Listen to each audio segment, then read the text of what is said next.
তিন অক্ষরে নাম তার জলে বাস করে, দ্বিতীয় বা মধ্যখানের অক্ষর বাদ দিলে আকাশে উড়ে। বলো তো বন্ধুরা, এটা কি হবে?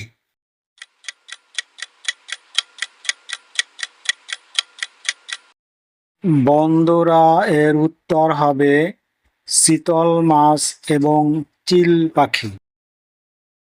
কোন জিনিস মানুষ খাওয়ার জন্য কিনে কিন্তু খায় না?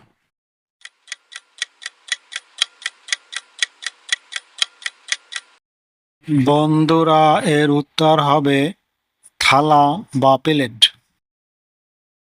দুই ঠ্যাং ফাঁক করিয়া মাঝখানে ঢুকাইয়া কুসকুস করিয়া পরে দিলাম সারিয়া।